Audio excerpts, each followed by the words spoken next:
Bonjour, ici Lily Flore, artiste peintre et professeure de peinture et créativité. Dans cet épisode de podcast, je vais tenter de vous inspirer, de vous motiver et de vous aider à oser enfin devenir l'artiste en vous.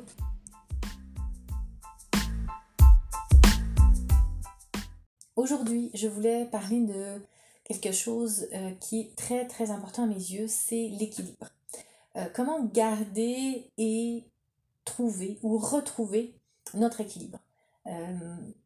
Ça arrive souvent dans la vie qu'on passe par des périodes qui sont plus difficiles. Soit ça peut être lié à des événements dans notre vie personnelle, soit comme ces temps-ci où on est à l'été 2021, ça peut être lié à des événements qui sont à plus grande ampleur au niveau de la société, où là on est même au niveau de la pandémie, au niveau international, mondial. Et des fois, on perd l'équilibre face à tout ce qui se passe, à tous les changements, à tous les événements extérieurs qui tournent autour de nous, qui nous font tourner la tête. On perd l'équilibre. Et aujourd'hui, je voulais vous parler de ce qui, moi, me permet de garder l'équilibre. Et je voulais vous transmettre ça, le partager avec vous. Et peut-être que vous aussi, ça va vous aider et ça va vous permettre de retrouver ou de garder votre équilibre. Ou même de le trouver. Peut-être que vous n'avez pas du tout d'équilibre et que ça va vous aider à le trouver. Cette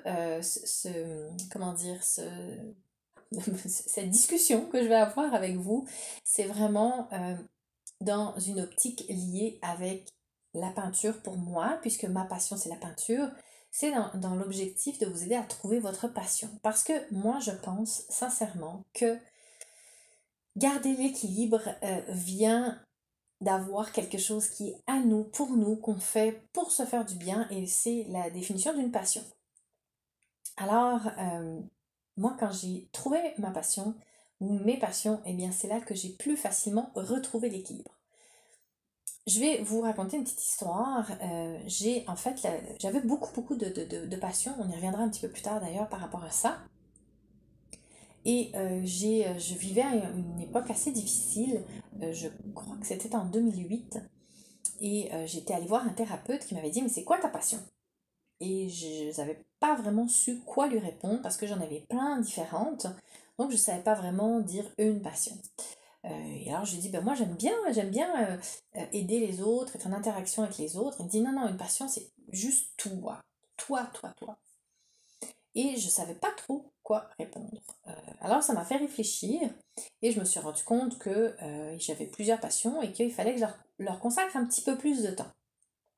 Et puis en 2012, à nouveau je suis passée par une période difficile et là je me suis dit, ok, c'est fini de juste effleurer la question des passions. Ça va prendre de vraiment rentrer plus dedans parce que je ne peux pas perdre l'équilibre comme ça régulièrement. Dès qu'il y a un changement dans ma vie, il faut que je sois capable de m'accrocher à quelque chose.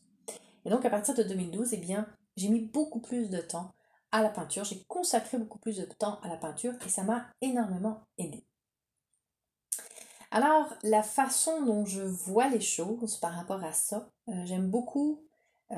attendez, je vais juste, pour être sûre de ne pas dire de bêtises, j'aime beaucoup la citation d'Albert Einstein qui dit « La vie, c'est comme une bicyclette. Il faut continuer d'avancer pour garder l'équilibre. » Il faut continuer d'avancer pour garder l'équilibre. Et ça, c'est vraiment très puissant comme phrase parce que, à moins de rester complètement immobile, de mettre les deux pieds à terre ou même juste un pied à terre quand on est sur une bicyclette, on n'a pas le choix, si on veut garder l'équilibre, d'avancer, de pédaler. Sinon, la bicyclette ça va tanguer et on va tomber. Dans la vie, c'est pareil, à mon avis. Il faut continuer d'avancer pour garder notre équilibre. Sauf que ce qui se passe parfois, c'est qu'on ne sait pas où aller. Donc c'est bien beau de garder l'équilibre, mais si on ne sait pas où aller, on risque à nouveau de tomber, puisqu'on ne sait pas où tourner, on n'a pas de chemin en vue, on n'a aucune idée où aller. Et c'est là que la passion va être importante. En fait, une passion, c'est un peu comme une carte qui va nous aider à nous diriger à droite ou à gauche, en avant, en arrière, monter, descendre, qui va nous donner des jalons dans notre vie pour avancer, avoir des objectifs et savoir ce qu'on veut faire dans notre vie. Avec ces jalons-là, et bien même s'il y a plein de choses qui se passent à l'extérieur de nous, ou même dans notre propre vie, ou même dans notre propre corps, eh bien, on a au moins quelque chose d'autre qui définit notre vie. Parce que sinon, on est juste défini par soit les problèmes extérieurs, soit les problèmes dans notre vie, soit notre maladie si on est malade. Et se définir juste par ces défis, ces obstacles et ces problèmes, c'est très difficile, c'est très décourageant et ça nous fait perdre l'équilibre. Mais si on a une passion, eh bien on peut se définir et définir notre vie en lien avec cette passion et ça va nous aider à garder l'équilibre. Alors là, moi, je vous dis passion, personnellement, c'est la peinture principalement. On va voir plus tard, je vais parler aussi d'autres passions, mais ça peut être plein de types de passions. Je sais que là, on est un peu plus pour parler peinture, mais vous pouvez très bien avoir un autre art visuel comme passion, comme de la photographie, ça peut être de la musique, ça peut être tout ce qui est mouvement, danse, des choses comme ça peut être de l'artisanat aussi. Je regarde ma liste en même temps pour pas oublier. Ça peut être du sport, le plein air. L'entrepreneuriat aussi peut être une passion. Tout ce qui est de l'ordre du développement personnel, méditation, yoga, ça peut aussi être une passion. La cuisine, ça peut être une passion. Il y en a une liste sûrement beaucoup plus grande que ça. Moi, j'ai essayé de mettre ceux auxquels je pensais rapidement. Mais vous pouvez prendre quelque chose parmi toute cette liste-là et vous accrocher à ça plutôt que de vous accrocher seulement aux problèmes extérieurs, à tout ce qui se passe à l'extérieur ou même ce qui se passe à l'intérieur de vous si jamais c'est quelque chose un défi qui est interne. La chose à retenir par rapport à cette passion, c'est qu'il faut que ce soit quelque chose où vous êtes acteur. Ça veut dire que vous agissez. Parce que si on reprend l'exemple de la bicyclette, il faut pédaler pour avancer, bon, sauf si on est en pente, mais vous comprenez l'image. Et une passion doit vous demander d'agir. Moi, j'aime beaucoup lire, par exemple, mais ce n'est pas une passion active, c'est une passion passive. Donc, c'est pas ça qui va me permettre de garder l'équilibre. Ça va m'aider aussi, mais il faut vraiment être acteur ou actrice dans votre passion. Tout ce que je vous dis là, ce sont des choses qui sont dans mon article que j'ai intitulé Comment trouver ou retrouver sa passion ou renouer avec elle sur mon site web lilyflore.ca. Je vous invite à aller faire un tour si vous êtes plus du genre à lire ou si vous voulez pouvoir le relire régulièrement. C'est ce que je vous dis en fait ici en version parlée, mais vous allez tout retrouver sur mon blog, sur mon site web lilyflore.ca. Petite parenthèse terminée. Alors, quand on cherche sa passion, il y a beaucoup de gens qui me disent, et moi j'ai vécu ça également, oui mais moi j'ai plein de passions et je passe d'une passion à l'autre. Encore aujourd'hui, là je suis allée livrer une toile et il y a quelqu'un qui me disait, mon mari il passe d'une passion à l'autre.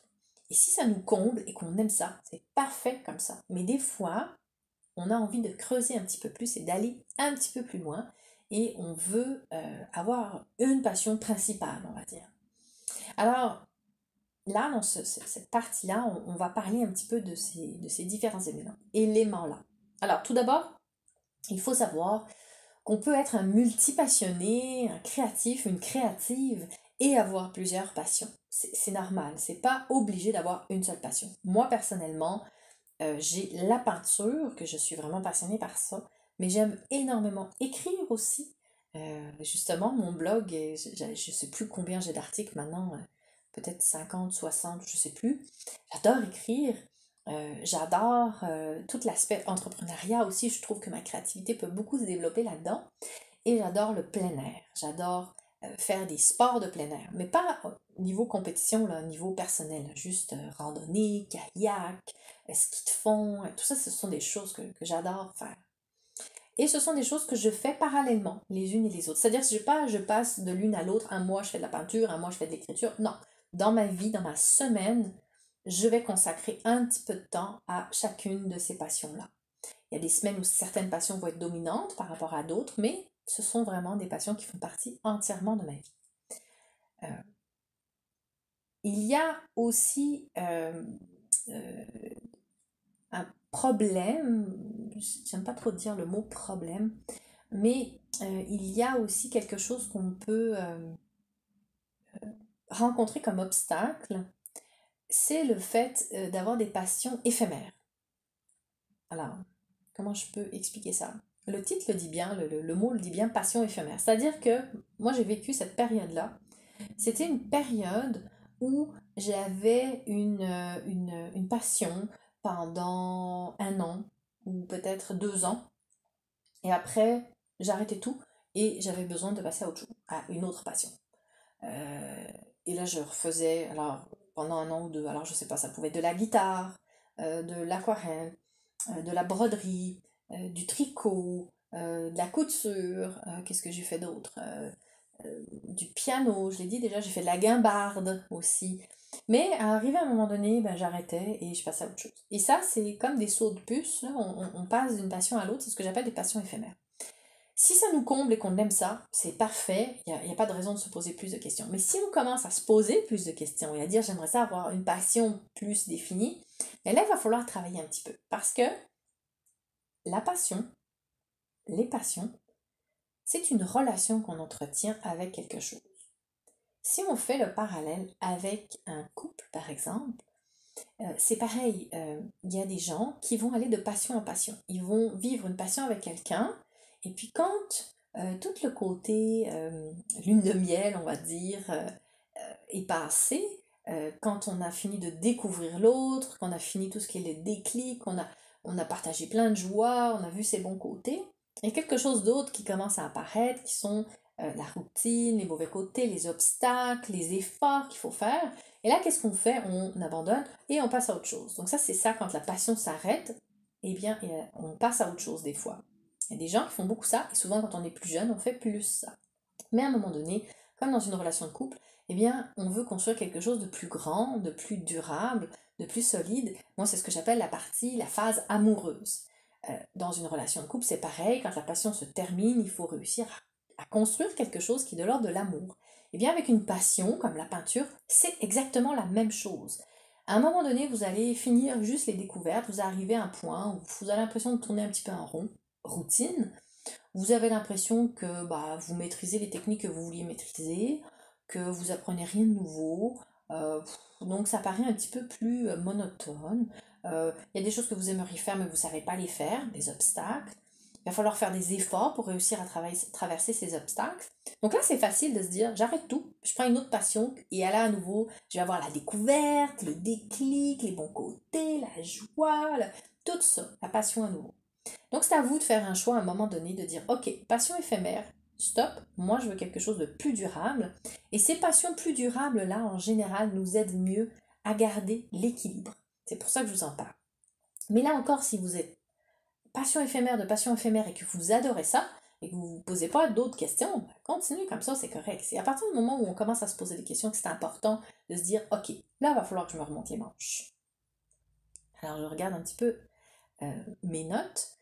Alors, comment faire pour euh, construire une relation comme amoureuse, en fait, avec soi-même, puisque la passion, c'est avec quelque chose que nous, on développe pour nous, eh bien, il faut déjà apprendre à sortir un peu de sa coquille et à sortir de sa zone de confort. Je vais prendre un exemple. Euh, Personnellement, qui était beau ce personnellement, quand j'ai commencé la peinture, je me suis dit vraiment que je voulais construire quelque chose de durable et de long. Et pourtant, au bout d'1 an à peu près, eh bien, j'avais l'impression d'avoir fait la tour de la question. J'avais l'impression que je me répétais. J'avais l'impression que je savais pas trop quoi faire d'autre. Alors, j'ai décidé de changer de médium. J'étais à l'huile, je suis passée à l'acrylique. Et j'ai en même temps voulu changer de style. Je me suis mise à l'abstrait. Je faisais un peu des paysages et je me suis mise à l'abstrait. Donc, je suis sortie de ma zone de confort. Je suis restée dans la passion peinture, mais je suis sortie de ma zone de confort du moment pour aller chercher autre chose. Et ça a duré peut-être 1 an, puis au bout d'1 an, à nouveau, j'ai changé, etc. Si vous allez voir sur mon site web, lilifleur.ca, il y a un onglet œuvres, et vous allez voir collection précédente, et vous allez voir tous les différents styles que j'ai eus au fil du temps, qui sont différentes portes que j'ai ouvertes. En fait, ce qui se passe quand on fait de la peinture, c'est qu'on a l'impression, c'est comme si on était dans une pièce, toute blanche, puis là on la peint au complet, puis une fois qu'on l'a peinte au complet, on a l'impression qu'il n'y a plus de place, puis qu'on ne peut plus rien peindre. Et finalement, on se rend compte que dans un petit coin, il y a une petite porte. On l'ouvre, cette petite porte-là, et là, on arrive dans une autre pièce, à nouveau toute blanche, qu'on peut à nouveau peindre. Et là, on la peint, on la peint, on la peint, à un moment donné, il n'y a plus de place, et là, qu'est-ce qu'on fait? On fouille un petit peu, puis on se rend compte qu'il y a à nouveau une autre petite porte. Quand on creuse dans une passion, c'est très rare qu'il n'y ait pas tout le temps des petites portes comme ça. Mais il faut faire l'exercice, il faut faire l'effort de creuser un petit peu, de sortir de sa zone de confort, d'essayer quelque chose de nouveau, de se mettre un petit peu en danger, parce que sinon on fait juste tourner en rond tout le temps dans la même pièce. Donc, c'est pas ça vient pas tout seul. Alors pour résumer tout ce que je viens de vous dire, comment chercher sa passion, comment la trouver pour pouvoir trouver plus facilement notre équilibre ensuite et s'accrocher à notre passion, quoi qu'il se passe autour de nous. La première étape, chercher, ça veut dire essayer plein d'affaires, plein de choses. Quelque chose vous tente, essayez-le. Vous ne posez pas des questions pendant 6 mois, 1 an, 2 ans, si peut-être ça vous plaira. Essayez-le, tout simplement. Vous n'êtes pas obligé de tout de suite vous acheter tout un kit. Ou, je veux dire, je vais prendre un exemple tout bête par exemple. L'escalade vous tente. Ok, ça vous tente l'escalade. Bon, ben, l'escalade, acheter tout le matériel, ça coûte cher, c'est vrai. Donc, si vous essayez, que vous achetez tout le matériel juste pour essayer, puis que finalement ça ne vous plaît pas, c'est beaucoup de travail pour rien. Mais vous pouvez tout simplement, dans des clubs d'escalade, vous inscrire à une séance découverte ou à 2 ou 3 cours avec le matériel inclus. Vous essayez, vous regardez si vous aimez. Et si vous aimez, à ce moment-là, allez plus loin et achetez le matériel. Donc ça, c'est un exemple. Mais il faut chercher, il faut y aller, il faut vraiment... Il ne faut pas vous freiner avec des phrases dans vos têtes comme «Oh, j'y arriverai pas» ou «Ça sera pas beau». C'est pas grave, on s'en fiche complètement. On est dans l'étape 1 qui est de chercher sa passion. Peut-être que c'est nul ce qu'on fera, peut-être qu'on sera pas bon en escalade, mais qu'on aura du plaisir à en faire et qu'on rencontrera des super personnes avec qui on s'entendra super bien, puis ça deviendra des nouveaux amis. On le sait pas. Donc, étape numéro 1, cherchez. Ne vous freinez pas. Allez-y. Vous pensez à une chose, essayez-le. Tout simplement. Étape numéro 2, alors dépassez-vous. C'est le dépassement dans le sens où si vous arrivez face à un obstacle et que vous tournez tout de suite le dos en disant «Ah ben il y a un obstacle alors c'est pas pour moi. Ah ben c'est difficile alors c'est pas pour moi». Ben ça va être compliqué de trouver une passion parce que durable, parce que vous allez tout le temps sauter d'une passion à une autre. Des obstacles, des défis, il y en a toujours. Il y en a toujours, il y en a partout, c'est normal, c'est correct, ça fait partie de la vie. Je dis pas que la vie est dure et qu'il y a juste des obstacles, non, mais ça fait partie de la vie, puis c'est correct. J'aime beaucoup l'image qui dit si tu trouves un petit caillou sur ton chemin, tu peux... oh, attendez, comment ça... Je me souviens plus. En tout cas, ce que je voulais dire, c'est que moi, j'ai visité le palais du facteur cheval en France, dans la Drôme. Je ne sais pas si vous connaissez, vous regarderez sur Internet. C'est un facteur qui ramassait des petits cailloux son chemin quand il distribuait les lettres. Et il a construit dans son jardin un palais avec du ciment où il a collé tous ces petits cailloux-là. Donc, un petit caillou est devenu une œuvre d'art finalement à force, un petit caillou plus un petit caillou plus un petit caillou. Donc, au lieu de voir des cailloux qui peuvent être des obstacles, j'ai un caillou dans la chaussure, ça fait mal aux pieds, ça dérange la roue de ma charrette, ben lui, il a ramassé ça puis il en a fait une œuvre d'art. Les obstacles et les défis, moi, c'est comme ça que je les vois dans la vie. Je les vois pas comme des étapes infranchissables, je les vois comme des sauts qui nous permettent d'être créatifs, de faire des changements, de sortir de sa zone de confort. Donc dépassez-vous, étape numéro 2. Étape numéro 1, cherchez. Étape numéro 2, dépassez-vous. Étape numéro 3, persévérez. Si jamais c'est difficile, ça ne veut pas dire que ce n'est pas pour vous. Parce que nous, ce qu'on cherche là, c'est une histoire d'amour avec nous-mêmes. On ne cherche pas une solution de facilité, on cherche une histoire d'amour. Donc, des fois, ce sera facile, des fois, ce sera difficile. Ce ne sera pas toujours difficile, ce ne sera pas toujours facile. Il y aura des variations. C'est normal. C'est normal. Donc, il ne faut pas tout de suite baisser les bras. Ensuite, la dernière étape, eh bien, c'est comme je vous disais, sortez de votre zone de confort un petit peu, soyez créative. Essayez de voir au-delà de simplement le chemin que vous avez commencé à prendre. Si vous prenez un premier chemin et que vous l'aimez, mais qu'au bout d'un moment, vous avez l'impression de tourner en rond, regardez ce que font d'autres personnes, par exemple. Ça peut vraiment aider parce que des fois, il y a quelqu'un d'autre qui va faire quelque chose qui est dans la même passion que vous, mais c'est pas la même chose. Quand on parle de peinture, ça peut être un style, et ça peut vous faire réfléchir. Ça peut vous donner des idées pour vous permettre de vous dépasser, d'aller voir d'autres choses, d'ouvrir cette petite porte, comme je disais, là. La pièce est toute peinte, elle était toute blanche, maintenant elle est toute peinte. Il y a une petite porte là, puis cette petite porte-là, vous ne l'auriez pas vue si vous n'aviez pas regardé quelqu'un d'autre. Et là, en regardant cette personne, vous voyez qu'il y a une petite porte à côté de cette personne-là. Donc, soyez créative, regardez qu'est-ce qui se passe, explorez. Euh, il faut vraiment oser vous amuser tout simplement. Donc, avec ces 4 étapes-là, cherchez, dépassez-vous, persévérez, soyez créative, mais vous allez trouver votre passion ou renouer avec la passion que vous avez sur le moment. Dans tous les cas, une chose qui est très très importante, c'est que si jamais vous vous retrouvez perdu dans une pièce blanche, vous ne savez pas c'est quoi votre passion, ou vous savez ce que c'est mais vous ne savez pas par où commencer, eh bien il y a plein de gens qui ont probablement cette passion-là aussi. Quand on parle de peinture, il y a plein de gens qui ont la passion de la peinture. Donc entourez-vous de gens qui ont la même passion que vous. Que ce soit simplement des amis ou des professeurs. Moi, je donne beaucoup de cours de peinture à des gens qui sont passionnés de la peinture, mais qui ne savent pas par où commencer, tout simplement. Et ça, c'est important de se dire qu'il y a des guides, des mentors, des professeurs, des amis, des passionnés qui peuvent vous aider à avancer dans votre passion.